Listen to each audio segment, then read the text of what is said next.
Maggie Tokuda-Hall, welcome back to Head on Fire. Thanks for being here. Thank you so much for having me. It's always a pleasure. You are becoming a frequent guest. I'm shocked and surprised that you know who I am. So thank you so much for coming back. for I'm for just glad to be invited.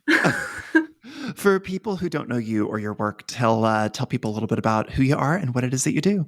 Yeah, I'm Maggie Tokuda-Hall. I'm a children's and young adult book author. I have a new book out right now called The Worst Ronin. That's a young adult graphic novel.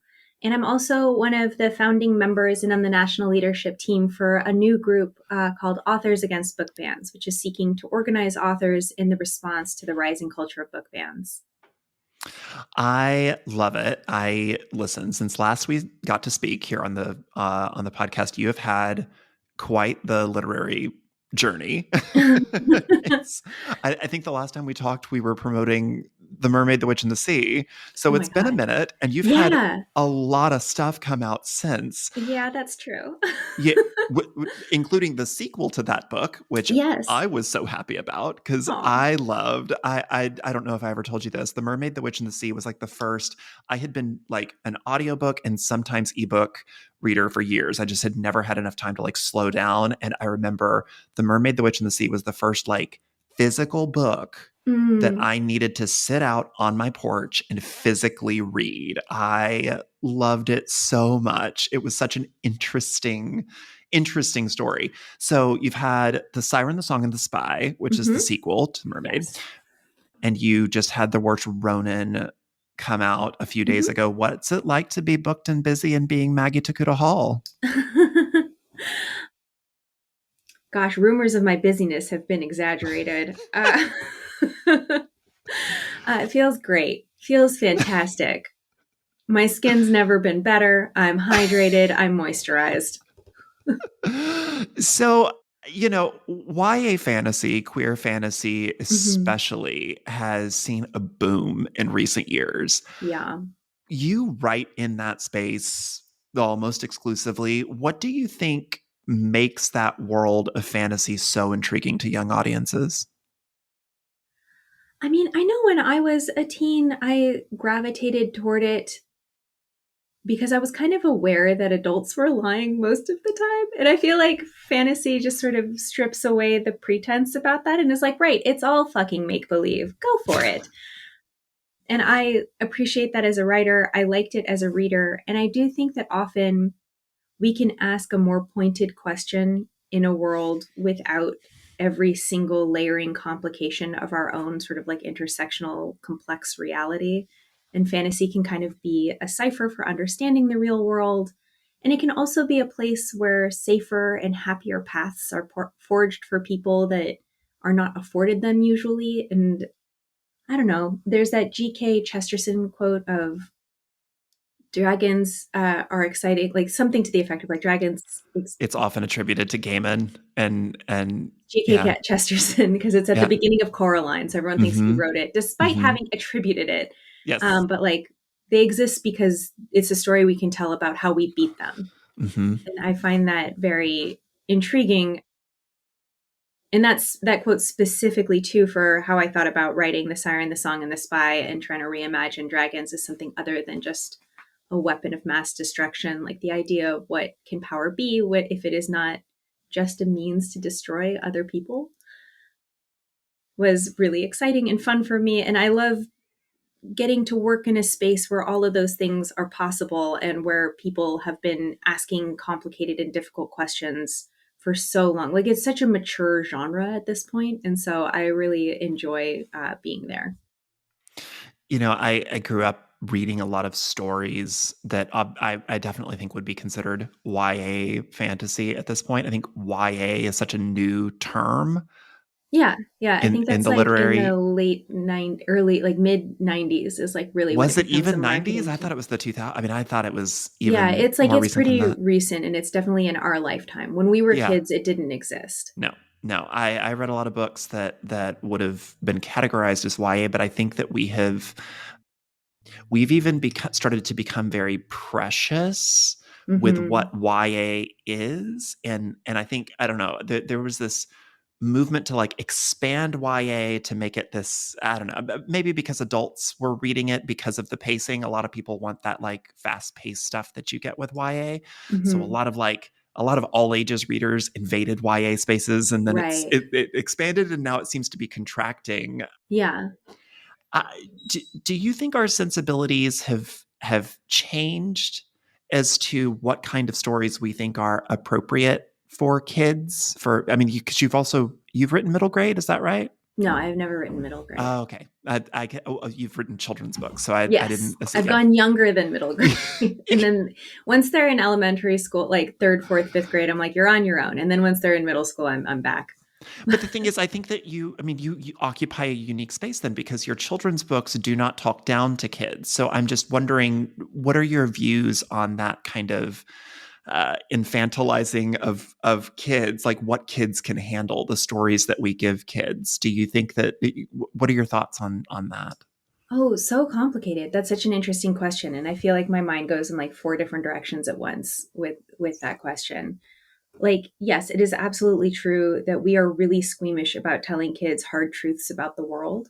And I really resent that. And I do think that we underestimate like the great capaciousness of children's minds and their wisdom and their ability to hold emotional complexity is something that we forget when we become adults because we want to protect them, because we love them, and we never want the world to hurt them. And I totally understand where that comes from, but we set them up for so much more pain later in their life when we are not just sort of frank with them about the nature of the world, which is that it's not fair and that cruelty exists, and that there are systems of oppression in place that unfairly impact some people more than others, and that some of us are born with great luck and others are not, and it's no merit of their character.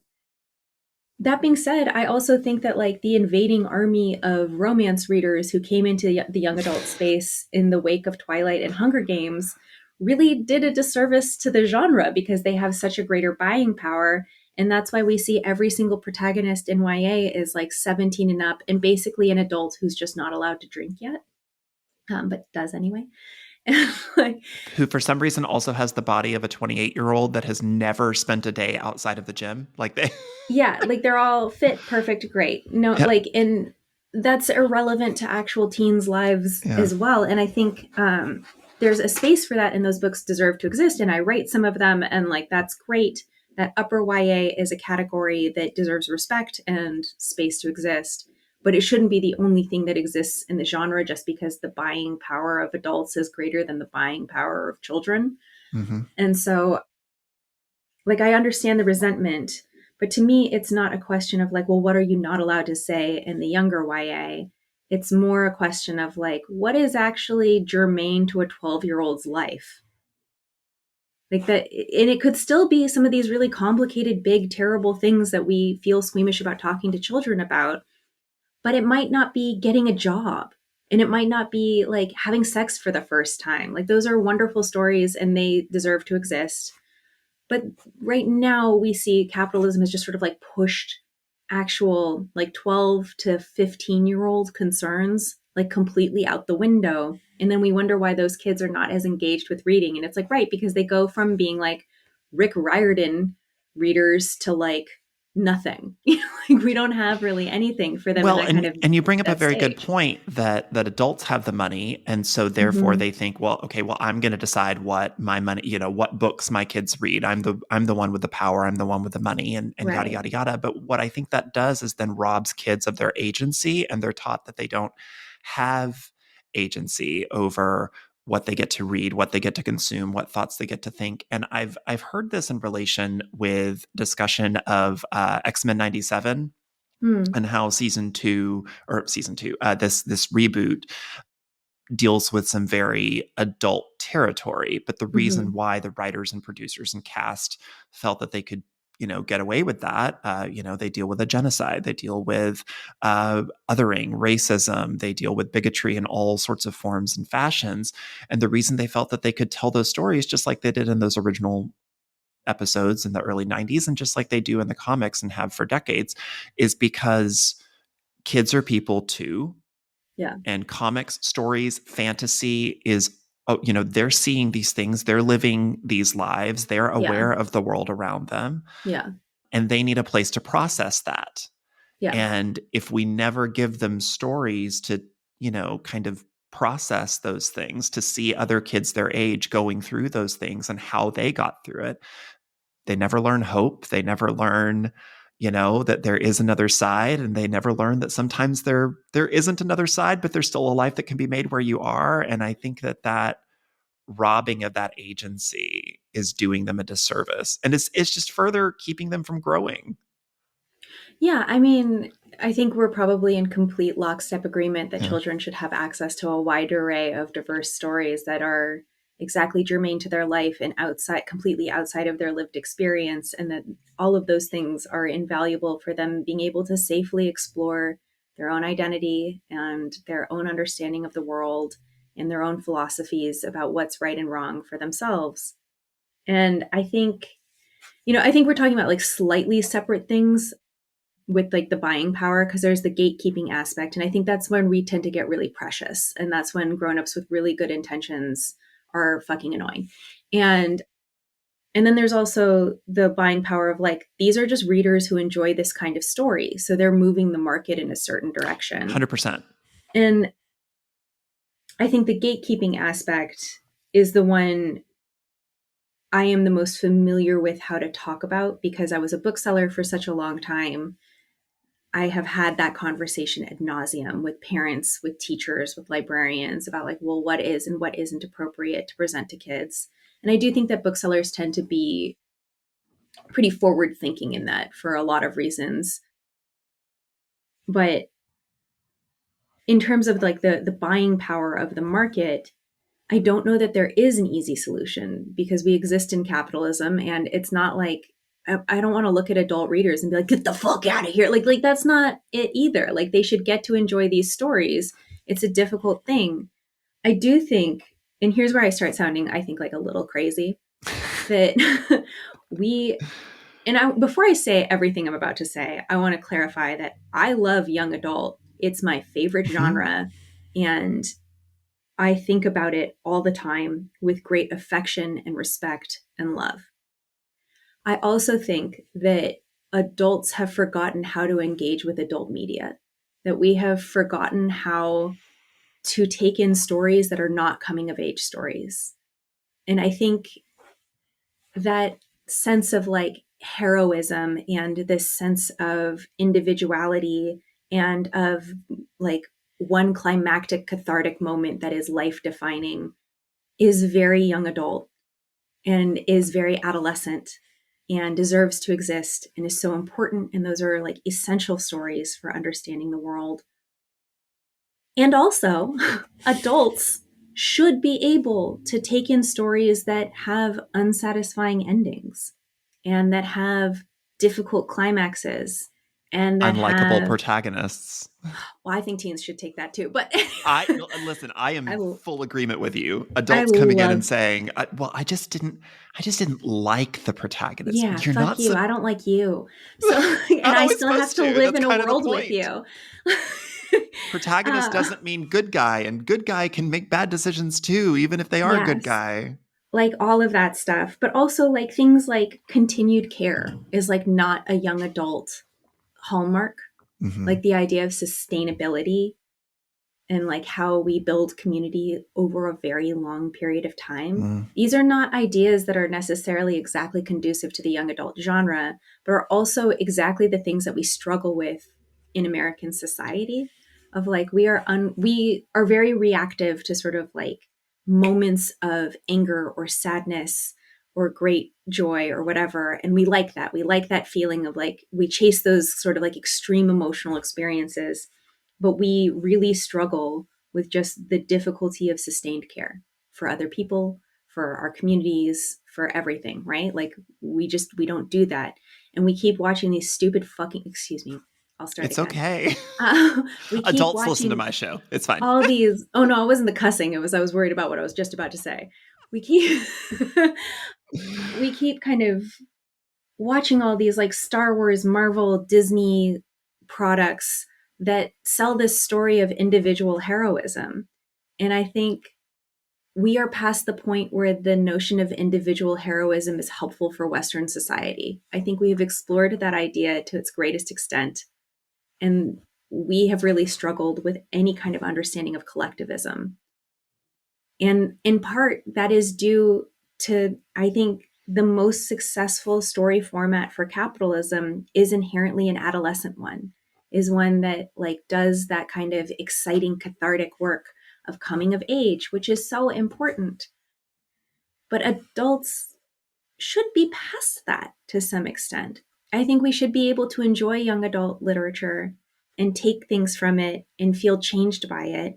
It's in no way like a grow up message that I'm trying to give here at all.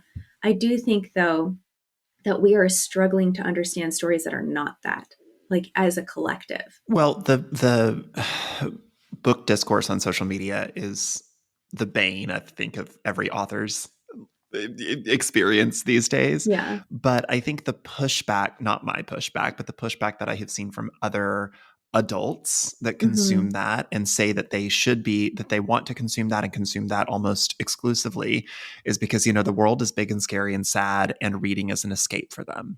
And Totally. so they And want that their should be there escape for to them. be simple and safe, and they know the ending, and the hero gets the girl or gets the guy or gets the whatever, and Mm-hmm. good triumphs over evil, and it's all in neat and tidy, and it's yada yada Totally. yada. Yeah.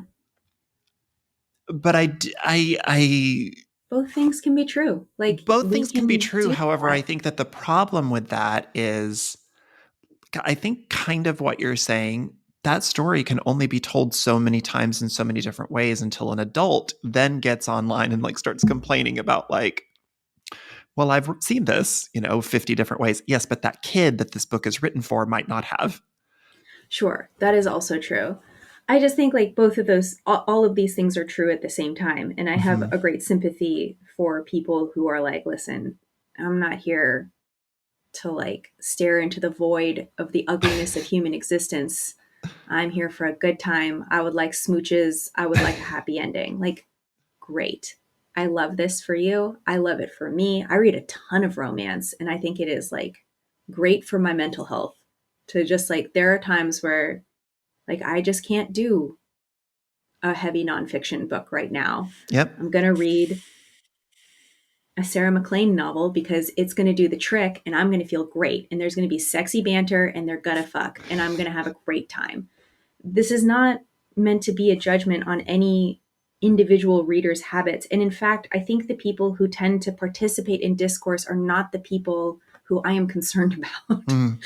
It is, I think, largely people who take in sort of like the monoculture without any sort of question that I am most sort of like, oh, I see. I think like, and that's most people.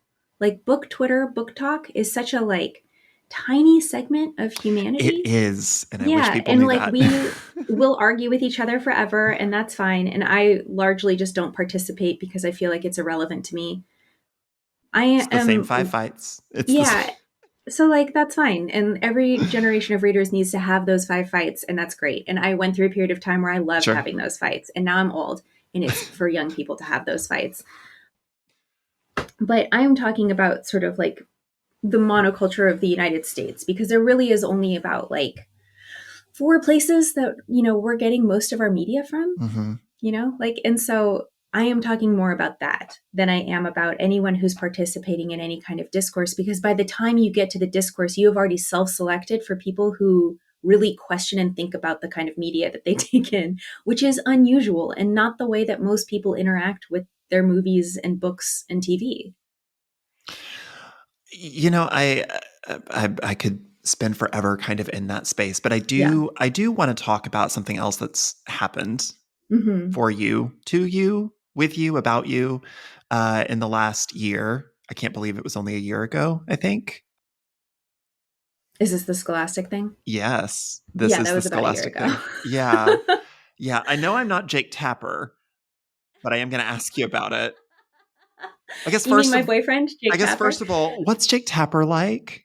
I mean, in the 25 seconds that I interacted with, not him exactly, just Can his I just tell disembodied you, I was voice with in a my living room watching you live, like recording you with my phone, like a little proud, bless like, you. That will be my only CNN appearance, so I'm glad that somebody cared. go Yeah, Maggie. when you go on that show, I thought I would be like FaceTiming with him basically, but you don't. You FaceTime with the CNN logo, so you can't see his facial expressions or like anything like that. So you're just talking to a You didn't blank see him the whole wall. time?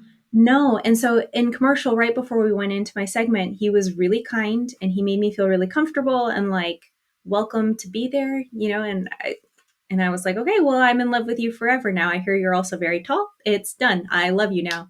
I wish he didn't have such bad opinions about foreign policy because it makes it very hard to stay in love with him. But but he was very kind to me personally, and I appreciated it. So, the reason that you were on CNN Mm-hmm. is because your children's book that we talked about a few minutes ago, Love in the Library, was selected by Scholastic for Mm-hmm. inclusion in their much coveted book fair. Well, it wasn't actually a book fair thing. It was Education Solutions, which includes the Okay. book fair division. It was for a like featured display that would go out to educators. So Scholastic has relationships with something like 90% of schools in the United States. That's like a direct relationship, which makes them really unusual for publishers. They're the only ones who do this. I don't understand antitrust laws, but it feels anyway, it's fine. And and so my book was selected by a group of Asian American and Pacific Islander educators and authors who thought that Love in the Library, which is about Japanese American incarceration and how my maternal grandparents met in a Japanese American incarceration camp during World War II, is like an essential part of understanding the Asian American experience. And they had gotten a lot of pushback from Scholastic at the onset. They didn't present them Love in the Library as one of the options of books that they could consider. And somebody on the panel kind of demanded that it be brought forward. And then once they did choose it, they were discouraged from choosing it, but they chose it anyway.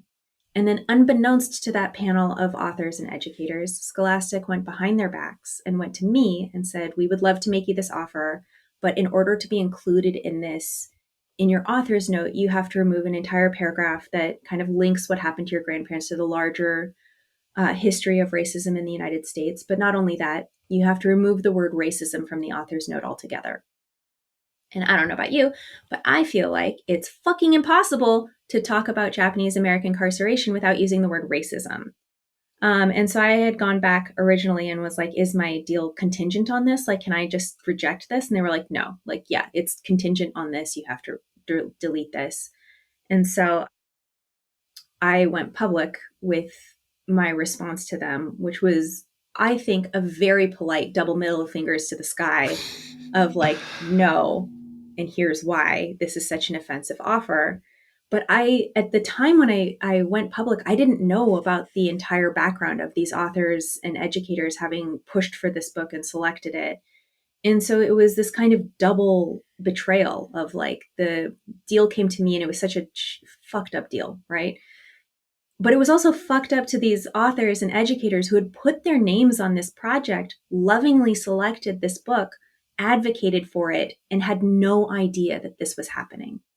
And so it was like a complicated and ugly situation. And I have become close with a couple of the people that were on it since then because of this. And it's like, haha, hilarious that we're friends now because of racism. But, you know, like what we are. And there was like a big backlash against them, kind of predictably, hence me being on CNN. And then they came back, and their first apology was like, it's not in our company policy to do this. And I was like, hilarious, because it happened. And their second apology was like a little bit more realistic. And they were like, would you have a meeting with us? And I was like, absolutely. Because I did genuinely want to fix it. Like, I just wanted Sure. this Yeah. to work. Especially because you're in the room, and what happens in that room while you're in there might have positive ramifications for future people Absolutely. who could get in that room. Right. Like, I felt like from my purposes, I accepted their more realistic apology. It's like that's kind of all you need to do for me is like you apologized. I can't demand that much more for myself. However, I can demand a lot more for my community. And I went into that meeting with 3 goals, which was an honest recounting of how this had happened because I had been given nothing but bullshit. Mhm. And, you know, like if they're doing this to me, they're doing this to other people. And true enough, my DMs like lit up with people's stories, not just from Scholastic, but from all of the major publishers. And it's not Scholastic's job to fix everybody, but it is their job to fix themselves. I asked them how they were going to make sure that this never happened to another author like me ever again. That was really important to me because what is an apology to me if they're just going to keep perpetuating the same behavior? Meaningless, right? And then third, I wanted to know what they were doing to combat book bans because that's ultimately what this was about was they wanted to be able to sell this book to the same kinds of people who would ban my story anyway. And I am not interested in capitulating or rounding down the sharp edges of my grandparents' story to appease those people. That's not the fucking point. And that was really the most important aspect to me. And the part that I was really excited to hear what they were doing because they are a billion-dollar corporation. They have means and they have an incredible framework within the educational community to make differences, right? But they weren't able to kind of do any of that. They gave me a very, what I considered dishonest answer about what had happened. When I asked them what they were going to do to make sure this never happened again, they gave an answer that sounded good on its face, which is we are going to hire people from outside of Scholastic to come into Scholastic to tell us what went wrong so that it never happens again. But for old people like me, we remember in 2014 when they made the same kind of offer to Lauren Miracle for the book Love You Bunches, but for their book fair division, which is an even bigger amount of money. That's Mhm. like, that's the golden calf of the Scholastic universe, right? And Lauren said no, and she said no publicly. And they were like, the deal was we'll take your book for book fairs, but you have to take the gay dads out of the book, which is like so ugly. And Lauren said no, and she said no publicly. And there was a huge backlash. And Scholastic said, oh my God, we're so sorry. We're going to hire people from outside of Scholastic to come into Scholastic to tell us what went wrong so that it never happens again. So what the fuck are you going to learn in 2020 or in 2023 that you didn't learn in 2014? Like, get the fuck out of here. And then lastly, what are you doing for book bans? And the answer was basically bupkis. Nothing, nothing meaningful. I do. And so I I want think, to stress for people who are not authors themselves, I, because I can't think. I mean, it cannot have been easy to be staring down the barrel of, hey, this could be a great foot in the door to get in, to get my kids books, to get my YA books, to get my books into those book fairs. mm-hmm, That's visibility, that's money, that's serious mm-hmm. money in the It's young. longevity. It's the kind of thing that keeps It's a your book in career. print. It's not going Yeah, to make you a billionaire, but it is like that's the difference of your book staying in print or going out of print, it like can be easily. in those especially those younger age group spaces, because like what we were talking about earlier, that's where my head went with agency is, okay, well, I've got my $10, I'm going to go to the book fair, I can pick whatever I want at the book fair because Yeah, there's no adult holding my hand telling me no, I can buy whatever I exactly. want. And that's An how essential space. that's Yeah. how those kids can find themselves in stories, can see themselves, can buy those books and all of that kind of thing. So that, I mean, that can't have been an easy no. No. Well, yes and no. Like, I made the decision pretty quickly. Like, and I was ready to like burn down their offices before I asked for clarification. And bless my husband, who was like, "Can you at least ask and like double check that they are saying that that's what the deal is before you like light So yourself then on when they said fire?" yes, did he have to pull the gas can out of your hand? Were you? No, he was on my side. He was Yeah. just like, just be sure, like, If you're going to commit which arson, make sure it's worth it. yeah, like which I think is a very reasonable person to have in your life. The person who's like, Yeah. I'm with you, I'm behind you. Just be sure, just double check before you do anything rash. And like, because I read the email and I was like, in the world, just like pushing my daughter in a stroller, and I was on a walk, and I like checked my email because I have a personality disorder, and I saw like offer from Scholastic, and I was like, oh!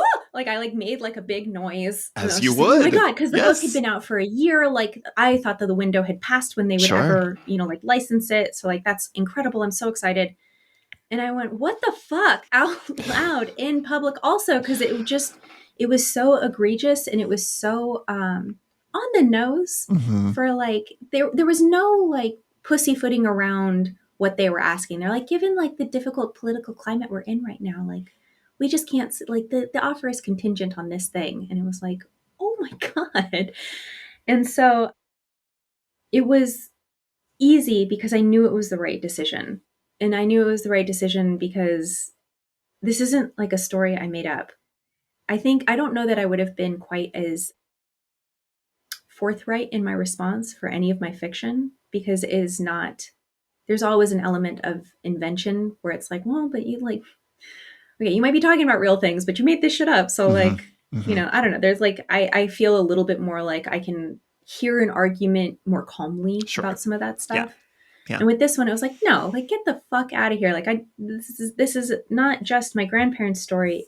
Their story is so normal for Japanese Americans who are incarcerated that I hear all the time from families whose grandparents met the same way, Mm-hmm. or who, from somebody who was born in one of these camps or whatever it was. And to sell them out that way, it was not a hard choice to say no. What was hard was deciding to go public, which I also decided pretty quickly. I don't I don't know that it speaks well of my character.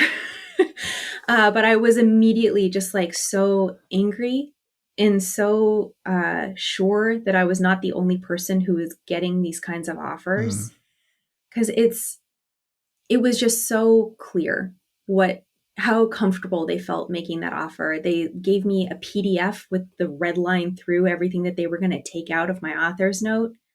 It was, the receipts were astounding, and it was just like, that is the behavior of somebody who is accustomed to getting their way. And that also made me And if really this has gone to resentful. you, you are not the first author that you're not the first author that has gotten that red line. You're not the No, first author, and the thing is, there's probably a bunch of authors that have gotten those red lines and said, they well, have. I need to eat. And Scholastic is Totally. a big meal. Yeah. But somebody in your position saying no makes it easier for other people to say no. Before I'm canonized about this, let's be real clear. Like, I was able to make this decision because I come from a ton of privilege. Like, I have the privilege of generational wealth. I have the privilege of having accidentally fallen in love with somebody whose skill set is far more like paid than my own. And so there was a moment where Adam and I were talking, and I was like, if this actually does tank my whole career, it's not going to affect our bottom line as a family, like hardly at all. But Like, that's why I I said, I don't, mean, I didn't want to go yeah, there if you didn't want to go no, there. it's okay. I think it's worth being frank about. Like, But the I'm thing is, rich. that's why I'm saying, like, you being able to say no means that Yeah. somebody else who doesn't have those same privileges at Yes. least has the solidarity of being able to say, okay, she can say no. I can also say no. Yeah. I mean, like, I had a conversation with another author whose name I'm obviously not going to say, who was like, Was it Stephen King? when, girl, could you imagine? She tosses her hair. No, this like younger, like Black author who is a Scholastic author. And in the period of time that followed this, like a mere 5 months later, they were embroiled in a new controversy because they tried to sell segregated book fairs to all of their Girl, I people. remember that. Yeah, it was Yeah, wild. It was yeah, crazy. yeah. It was so Yeah, like they thought that was going to be, I think, the answer to kind of the wild. thing with you was that, okay, well, we're gonna allow schools to opt out. We're gonna Yeah, make this something of that you can opt a in or diverse out book of. Yeah, collection. yeah. And I was talking to this other author, and she was like I feel like I should say something, like you said something, and I feel like I should. And I was like, I want to stop you right there. Like, I The reason why I think what I did was well received is, again, due to privileges that I have not earned. It is not because of my good word. It's not because I was so trusted and respected in the industry. The reason why there was so much positive response for me is because I am not Black and I am cis. If this had happened to a Black person or a transgender person, the response would have been really different. And I got called in to be a voice on this issue in a way that I didn't earn, that I don't deserve, and that frankly, I am not the best person to be the ambassador for, because I am not of the identities that are largely targeted in these sort of book bannings and censorious responses. If I had been Palestinian, can you fucking imagine? Like, nobody would have said anything. But I was on Jake Tapper's show because I come in like a friendly, cisgender, like person of color, but white adjacent look that like makes white people comfortable. But For better and absolutely for worse. I mean, I don't come from generational wealth, but I mean, I do, you know, I have the cis white thing going on, and Yeah, it has allowed me to totally. be in rooms and to Mm-hmm. be, be the safe homosexual to invite into the Right, diversity group or the diversity room or right, something like that. right. And I think what you did is something that I always try to do as well, is not be the last person in that room. At least Yes. use those privileges to hold that door open and to make sure that other people in that room who were there before you were know why you're holding that door open, so that it doesn't take as long for somebody else and somebody better to be that Yeah, voice. that is 100% true. I will say one of the most painful things I learned from the Scholastic thing is that sometimes it's not worth going through the door at all. And I learned that most pointedly, I got interviewed by the New York Times about it, and they were like, can you help us find other authors who have received these kinds of offers from different publishers? And I was like, absolutely, I can, because my DMs had just like blown up with this shit. And three of the people I reached out to, who had reached out to me to express like solidarity, like upset, whatever, and like their own story, were like, well, I'm not going to talk to the New York Times because they always misconstrue our stories. One of them has like, that's too personal a detail. Anyway, like a couple of them had like personal interactions with it that were really negative, that had never seen any kind of recourse. And they were like, so no, like I'm not willing to talk to them. And I was like, ugh, like, okay, but like, here's our chance. Like, we can tell the truth. We can do this. But they were saying no. And I was like, okay, well, I respect it. And then the story came out, and it was a fine story, but it was not at all what had been sold to me it was going to be. And it was not at all about sort of like the larger issue at hand. It was very much about me and my personal decision and this particular thing. And it was like, this is not, and it's not that I felt like betrayed, but I was like, oh, right. That door was not worth going through for these people. And in retrospect, I wonder if it was worth going through for me. That always Because that that was when that article came out, is when I did start receiving messages like, I wish your children were dead, mm-hmm, like that kind of stuff. And it's like, mm-hmm. wow, okay. All right. And so like I even went back to all those authors who'd said no and been like, you were right. And one of them hasn't talked to me since. And I think she was kind of like, this dizzy bitch, like, how do you not like, how do you not understand what the larger structure you're purportedly protesting but still partaking in is like? And I think she was right. And I think it has really, for me, made me really dubious. My initial thing is always just like, come in after me, like the door is open. I'm always here to help other people, like in ways that other people didn't necessarily help me. But what I have been trying to do since then is to be really frank with everyone who I am holding the door open for, to be like, are you sure you want to come in? Because this is what it's like. I'll help you. But this door, on the other end, lies some shitty behavior that's going to make you feel bad about yourself. It's going to make you feel alone in the world. And it's going to make you feel like essential parts of your lived experience are not respected or valued or in any way like relevant to your own work.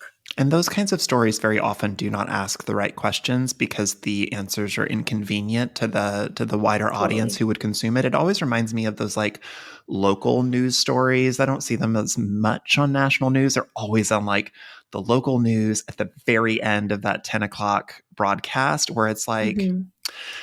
look at this black guy who just got this used Honda for free because he had to walk 10 miles every day to get to his job. And his boss loved him so much, he gave him And a it's the used story of Honda after like yada, yada, yada. one act of kindness as opposed to the structural inequity that caused that Why are we situation. having, Right. like, it's so many other questions you could be asking there? Yeah. You know, Yeah. I inequity, mean, public transportation, and pay disparity, and all of the education problems, and all sorts of yeah. things that you could be asking. But instead, it's, well, wasn't this one nice thing nice? I mean, I think that's back to what we were talking about our sort of monoculture being unable to handle more complicated stories. It means not asking those questions. It means having the one cathartic emotional moment and then moving on and feeling like that's done and dusted. So let's talk about the monoculture, because the monoculture has become very afraid of books in recent years.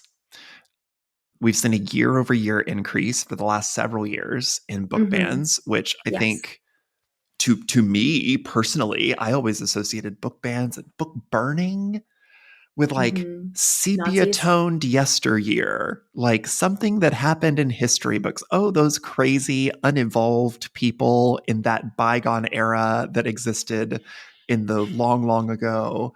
Yeah. It's back. It's more pernicious than ever. It's sold under the guise. It's very often targeted like towards queer authors, queer voices. It is also, of course, targeted to authors of color as well and stories of color. But from your perspective, intersecting in all of those worlds, why are people so afraid Mm-hmm. of books these days? I don't think they actually are afraid of books. I don't think it has anything to do with books fucking at all. I think, frankly, I think the people who are incredibly effective at organizing people around this Mm, have found the most expeditious way to defund institutions of public learning. mm, And that is their ultimate goal. And the fact that it creates a framework for physical violence against historically marginalized people is just a cool bonus because they don't give a fuck about those people either.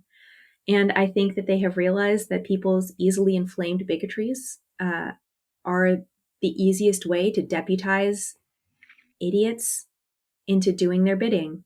And I don't think it has anything to do with the books because most of the time they've never read the books. And I think most of the time it has nothing to do with the books. It has everything to do with the people who made them. And it's a way of reminding those of us who have been historically marginalized that our privilege of having a voice can be taken away at any moment is an essential part of why this is happening. I think you see the backlash against, everything from the Obama administration to just people of color and queer people being successful. This has to do with that resentment of like, I can't handle that. So this is a way that I can exercise that anger of like, I was told that if I was obedient and I was white, then I would get everything that I wanted and I didn't. And this is a way to deal with that anger. And yeah, I don't think it has anything to do with the books at all. And you I wait, like, but that doesn't mean the people who make books get to be indifferent. you go into schools because Mm-hmm. you've obviously you've been writing YA for a while. You've been writing children's books now for a while. Mm-hmm. So when you write those kinds of books, you get invited into those kinds of spaces. Yeah. What do the readers, the kids who are actually reading these books, what are they seeing in books featuring diverse stories, characters that look like them, authors that look like them? What do kids say about these stories? All the things you'd expect. Like sometimes they're just confused. Why did this happen? Why do adults do bad things?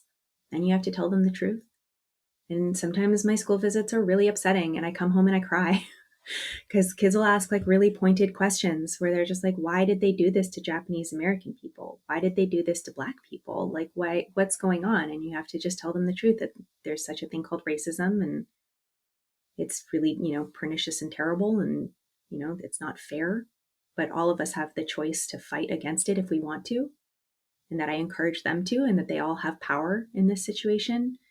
They, whenever I go to majority, like schools where the majority of kids are kids of color, I get a lot of questions just about me.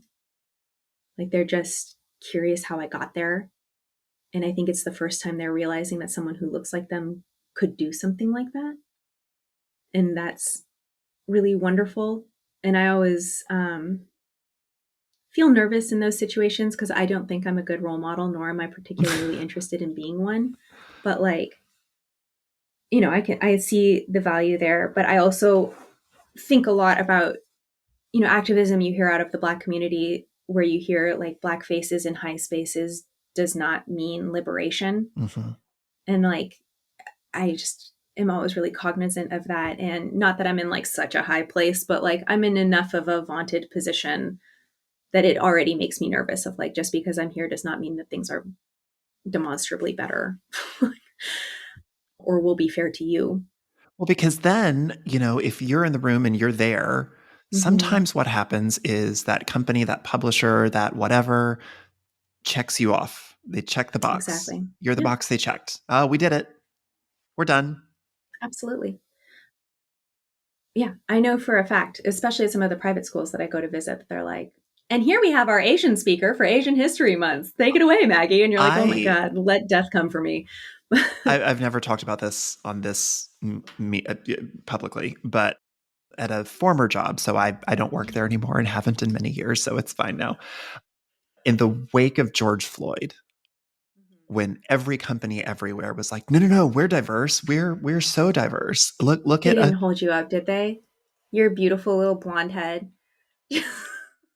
the company was trying to push like put them. It's like they were doing the thing where they were just trying to like force all the Black people in the room to tell everybody at the company that racism was bad. We got to have our team huddles. We had to have a weekly team meeting. We didn't really have any Black people on our team. I was the most diverse person. So they asked me to lead a meeting as to why like diversity is good and bigotry in the workplace is bad. And I kept saying, I should not be doing this. I don't think it's remotely appropriate that I should be doing this. I'll do it if you That is make like an me. onion joke. Like that, like I I think did you're eventually, wonderful, like, but I I did would have a never be coworker. like, She was Black and she came with me. Like, we were on different teams at the time and she came in and like talked with me, but she also didn't, I do the public speaking thing, you know, like that. I have this skill set and she does not. She's a very quiet person who does not want to be up in front of people. And so, like, it the was just ambassador for me. all Black people. Mm-hmm. She didn't want that job. Nope, That's she so did not want to weird. do that. That's Funny so weird that enough, she didn't want that I job. know. And they were like, "Hey, we need to have a meeting, and we want to listen to you talk about how hard it is in the workplace." I was like, "This is bad. This is bad. What is happening? This is Yeah. this is bad. This Yeah. is the bad thing." Yeah. We're in the bad place. Yeah. That's hilarious. Not like haha hilarious, just hilarious. It's like, yeah, corporate. Yep. Yeah. Yeah. Yeah. I Yeah. mean, used to work for Apple. And so I feel like I don't even need to say anymore. I just feel like Nope. everyone can kind of You get it. infer what I mean. You get it. You get it. It was also equally one of those very, very, very big companies, and it was just like that same year. Well, I don't know. It was the same year after, maybe a year before. I had gotten into a leadership position with the LGBT group that did Mm-hmm. Pride stuff for the company. And I'd made it into a leadership position, and they said, "Oh, we're doing this year's Pride." They were trying to do that thing that everybody's doing this year because everybody's scared of conservatives this year. We're gonna celebrate allies. And so the big event this year is going to be the vice president of the company is going to fly in from New York to the offices here in Chicago, and he is going to talk about what it means to be an ally in the workplace. And I remember being in that meeting, and I said, "Cool, cool, cool, cool, great, great, great, great. love this for us, except what if we didn't do that? And what if instead we had a panel of people who actually work for the company get up on stage who were queer themselves and told all those rich white people in the audience who run everything what it's actually like to work for their company as a marginalized person? And what if that panel was mostly made up of queer people of color? And could we please have the moderator be a trans person, please? Could we just maybe just not do any of what you said and do this whole other thing? And so we ended up doing that whole other thing, and it was the best attended Pride event they'd ever had. But I was like, do you see how it's different? Do you see how it's different? Instead of you Yeah. telling us what it's like to work for you, how about we tell you what it's like to work for you and what we need? We did it. There was a Women at iTunes event. Uh, Was it led by a man? yes. Yes, it was. Two male managers got up and spoke and then asked us for recommendations for any women they thought we should hire. And I knew I was quitting at that point, but like I couldn't tell anyone at work. And I was on a very like cool feminist team. And we were all just like walking back to our office, like, what the fuck was that? And they were so mad. And I remember just being like, I'm free. Like, this isn't my problem. This isn't for me to fix. This is above my pay grade. Like, nope, no, thank you. Go fix your fucking women problems. Anyway. You helped found Authors Against Book Mm-hmm. Bans. Yes. I do want to make sure that Sure we did. talk about that because I am a Yes. member and I love it. Hell I yeah. love it so very, very much. I got to be in a meeting with Judy Blume's face, not face. I got to be in a room where somebody who was operating Judy Blume's computer logged on, Mm-hmm. and I got to see the Yes. word Judy Blume. So I get to tell Right. people I was in a meeting with Yes. Judy Blume. Yes. So tell me Similarly, about Authors Against Book Bans. yeah, so we are a group of volunteers. We are nationally organized, but locally or like grassroots level set up to basically respond to book bans as they come up within the community. And what our real goal is to basically be the author army that gets deployed by the grassroots organizations that are doing this work all of the time. Because it's not as though there were not incredible advocacy groups already on the ground, but authors were not very organized around this. And I feel like within our community, we were kind of looking around and being like, okay, who's going to do it? Who's going to do it, guys? Who's going to organize us? And it was like, oh, shit, it has to be us, huh? All right. So, of course, it was a bunch of kids' book authors that started this. And like we're not delusional. It's not that we think that authors are going to be the ones that fix this for everybody, but we do think that we're an essential part of this fight, and we want to be organized and be able to respond in a timely and organized fashion. And so right now we have about 1,500 members, which is great, and I'm very proud of the growth that we have had. But for perspective, the Penguin Random House author email list is 16,000 people long. So we That's a have, lot.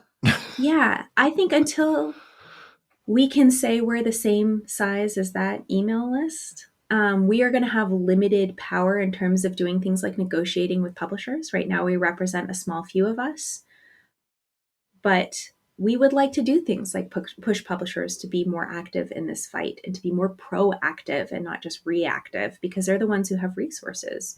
And we want to do things like create, banned bookmobiles that go to the places that are banning books. We want to be able to send authors into meetings, but we want to provide training for everybody who does and things like that. We have created a ton of resources with all of the expertise that we already have in-house, because so many of us are authors who have been banned so much.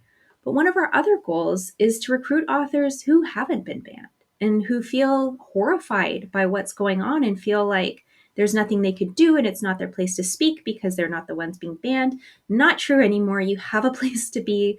We would like you to be here. We would like to deputize everybody to feel comfortable talking about this so that everyone can finish their school assembly with 2 slides about the rise of book bans and what everyone can do to fight them, or to do things like, at all of their public facing events, be, mentioning that this is something that matters to them and, things like that. And also doing things like just signing on to open letters, because often that is what happens. We are also doing things like making videos and letters for people who are fighting this fight in places where people outside of the community are not welcome to come in. So we've done things like make rallying videos for people before they go and speak to their school board or to their state legislature or whatever, to get them like amped up to speak on it. We've written letters of concern and solidarity and support to librarians who are fighting, or to ones like the ones in Prattville, Alabama, who all were fired for refusing to take LGBTQ books off the shelves. There's so much that needs to be done at every given moment with this group. And one thing that is important to know about us is that we're a single issue group. This is it. We are what it says on the tin. We are authors and illustrators and audiobook narrators and anthology contributors and editors and anyone who's translators, anyone who's had their name on a book, against book bans. What that allows us to do is to focus exactly on that fight. Sometimes, because that's the thing, is it's a big one. Every time all these adjacent issues keep coming up, and we'll be like, should we get involved? And we're like, we can't, because we don't have the bandwidth, because just when we focus on book bans, we are already stretched too thin. We are already losing this fight in such a significant way. And you can look, like if you live in Idaho, there's that new bill there. I just found out about that this weekend. And right after this, I'm going to go finish that research and do a freaking video about that, because we're now really having noxious. adults only libraries. Yes, Donnelly's Public Library in Idaho has become adult only starting on July 1st in reaction to this new state law that basically makes it possible for anyone to go into any library, pick a book off the shelf and go, I find this offensive. And then the library has to pay them $250. Yes. And so then physically lock the book up. Yes, it's insane. And so it's just an invitation for book banners to come into every library and to defund them, basically. So libraries like Donnelly are like, the only way to deal with this is to become adults only, which is bananas. And people, I don't think, realized how small the operating budget is for some libraries, especially more rural libraries. It can be just a few $1,000s a year. Yeah. So, it's terrifying. Libraries are not the fat cats of society. No. So putting anything where they foot the bill for people's opinions is wild. It's truly wild. And so, even in Illinois, which has passed anti-book banning legislation, which seems like a good idea, but there's still sort of a book bounty element to it, where if people find stuff, there's, I think, like a $200 fee that they can be given if it turns out to be correct. But then, there's that like sway of the library then has to divert manpower and therefore money into dealing with this problem. And then, whatever. It's just a way of creating expense. And to be very, very clear, the long game of book bans is not about keeping kids safe. That's a straw man argument. The people who are making it don't care about that. That's not what's happening. There's no pornography in the children's book section to begin with. There are too many guardrails in place, too many professionals involved. That's an insane thing to say. There's no porn there. That's a straw man. It is about defunding public institutions of learning. And you made a really great video about the Huntington Beach situation. And one of the things to keep in mind about that is that book banning city ordinance is largely to set the framework for privatizing the library entirely, destroying the public amenity and making it something that a private group of individuals are paid for creating and like maintaining. Well, what I found so interesting about the feedback to that was how many people immediately write it off, which is something that we, especially liberal, snooty folks that get to live in big cities or suburbs or something and get to feel very safe and secure in our areas, and say, well, Huntington Beach was already conservative. Like, it's conservative. What do you want to do? And what I don't think a lot of people realize is when they write off an area as conservative, like I always, I grew up in Texas, and it's conservative and it votes very red, but it votes very red because it's been gerrymandered to hell and back. And it disenfranchises the voice of 40 something percent of the population, if they were ever allowed to vote, just up or down, it would be a whole lot more purple. And it pretends like queer people of color, are not living in those areas. But Yeah, also, I didn't realize, because of that story, how many libraries were already moving to some level of version of it. privatization. Yeah. I had no Yep. idea that they were Yeah. hiring management companies to come in Yeah. and basically privatize the library. I had no It's idea. not good out there, Don. It's No, bad. it's bad. But what I love about being a member of AABV is the resources that Hmm. you guys have been putting together, and Yes. something that gives me a lot of hope is that kids do respond. They read so much more when they can read stories about people like them by authors who look like them, like so much more. Though it's crazy. Yeah. I love learning things like that, and I wouldn't have learned that had it not been for being a member of AABB. Yeah, I mean, we can provide you with talking points. We can provide you for templates for creating voter guides around the issue of book banning for your school board or city council. They're already made. They're for free. You can have them, and we have a videotaped guide on how to use them, with led by Frank Strong, who's an activist out of Texas, who does incredible work and has flipped a lot of school boards.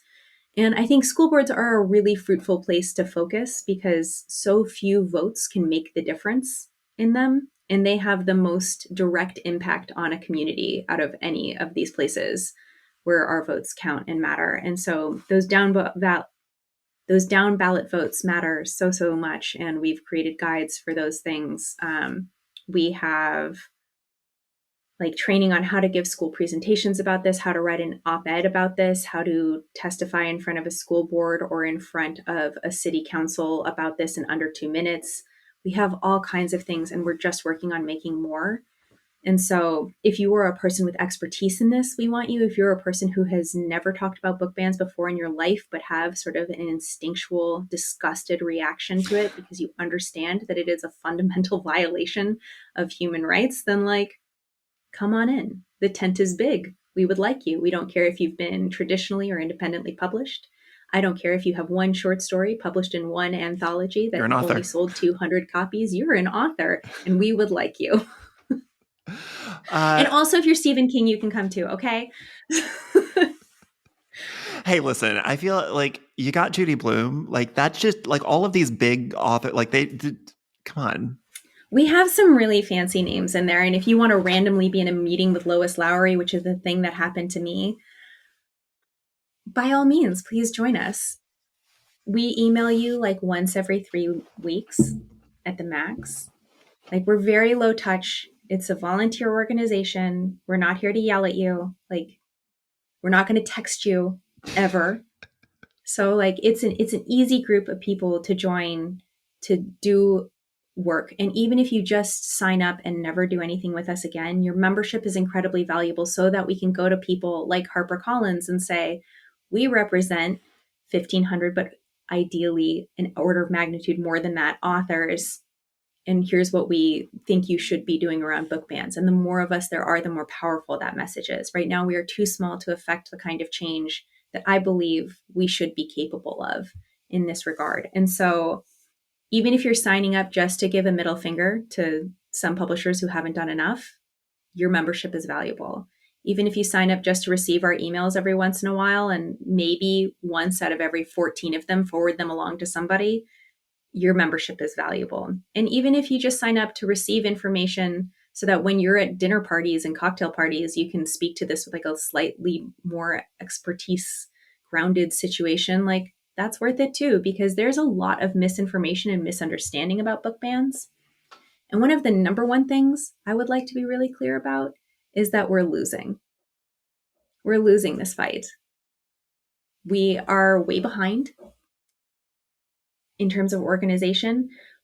But the good news is when we are present, we tend to win because they are counting on scaring people out of defending themselves.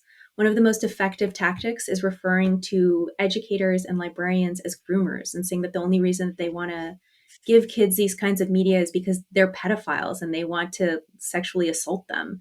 And that is such a horrifying thing to be accused of. I absolutely understand every single educator who's like, nope, it's okay, never mind, I won't put it there, because that is a huge risk that they are personally incurring for our work as authors. And they shouldn't have to. And they shouldn't have to do that alone.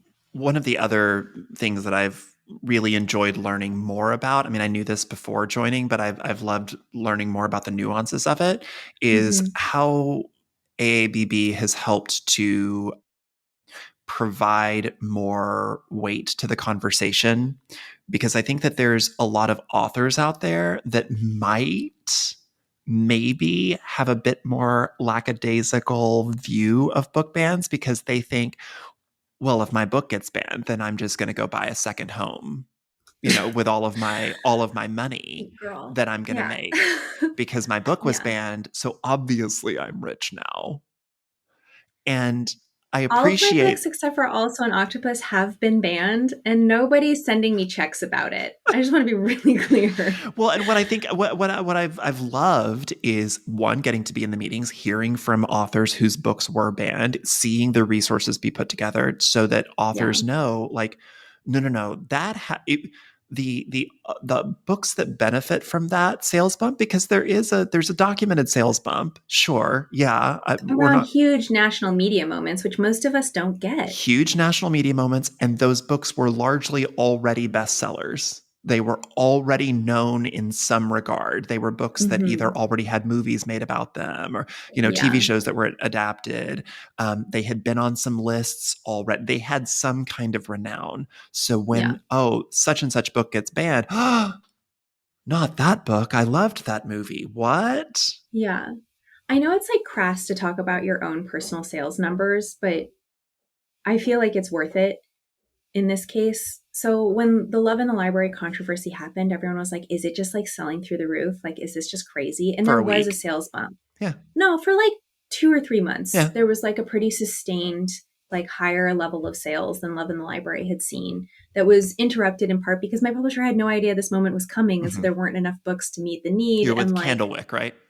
yeah, Yeah, and they're so not a great. not They're a also a smaller great publisher, publisher. not one of the big huge No. ones. Yeah. So they did everything they could to rush it as fast Hmm. as they could, and they did, and like good for them. They're great. But even at the height of like this is crazy, those sales numbers were lower than the entire first months of Squad sales numbers. It's one of my young adult graphic novels. That was like, listen, that book rips, and I'm very proud of it, and everyone should read it and buy it. But like those bumps, it was big for Love in the Library, but it wasn't like, oh, now I'm going to go buy a castle in Scotland. Like it was like, oh, now I'm going to get coffee out twice this week. Like that's what kind of money it is. Yeah. And so like I and this is not in any way to be ungrateful for the people who ran out and bought my book. Just to be very, very clear, like thank you so much. And I felt so loved and supported in that period of time. And it was invaluable to me from that perspective. But when people are like, oh, you're going to make money because your book's been banned, I just want to like shake them and be like, from who? Like it happens for like a second, but then that entire community, you just lost that whole market. And when you lose one group of kids, you lose every group of kids that they could have talked to about it as well. And this isn't really about the money, but for people who are interested in the money aspect of it, it doesn't help. Mm-mm. It doesn't help most people. Sure, Mouse got back on the New York Times bestseller list for a month because of this, and genderqueer has Gen- remained in the public spotlight mhm. because of this. But even genderqueer sales numbers, I was reading a report on that, saw Up like a and down. 2 month bump and went right Mm-hmm. back down to normal levels.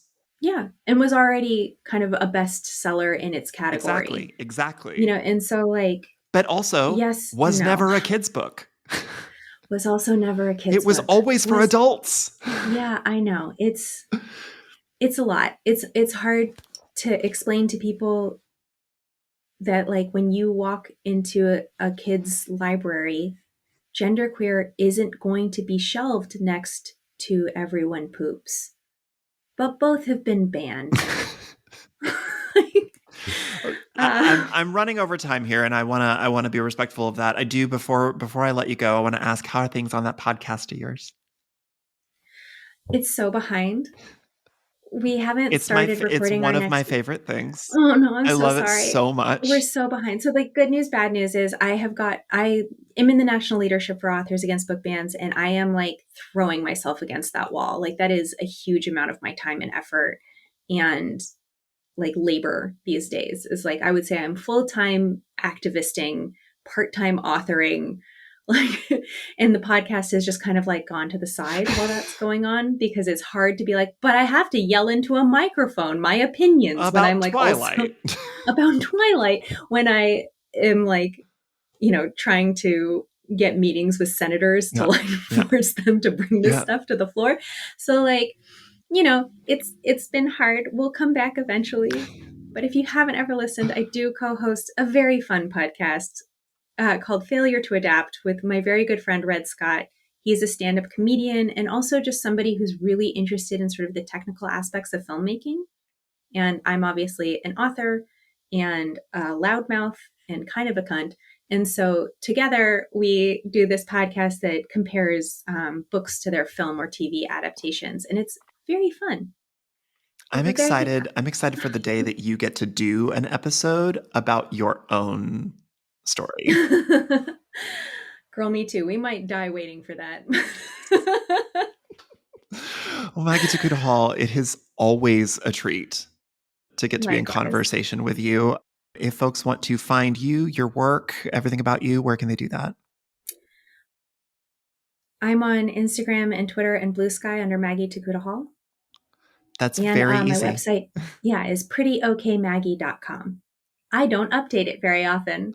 I have to say, I did. My agent was like, Don, you have a lot coming out. You need an author website. So I hired somebody and I gave them your Uh-huh. website. And I said, just make me that, but for Oh me. no, really? Yeah. Because I want to hire somebody to fix my website, Dawn. It's not a good website. I will send you her info. She's great. She's like, I said, I just She's going to need be like, this. I just this need dizzy bitch this, wants but with my this. face on it, please. Scrub the serial numbers off. Change the book covers. Yep. Yeah, I was like, this is Yeah. simple. It's easy. I know exactly where to click. Yeah. Yeah, Yeah. I can do many Yep. things. I am not in my MySpace era learning to code just so that I can put like a Jean Grey No. wallpaper and like an But you Evanescence are song. the official TikToker of AABB. So The hair you got model. that going for I saw you. that email where you called me a hair model. I can't You believe are it. a hair model. Your hair is beautiful. Thank you so much. Oh, come on. Says you. Says you. All hair is beautiful, but especially ours.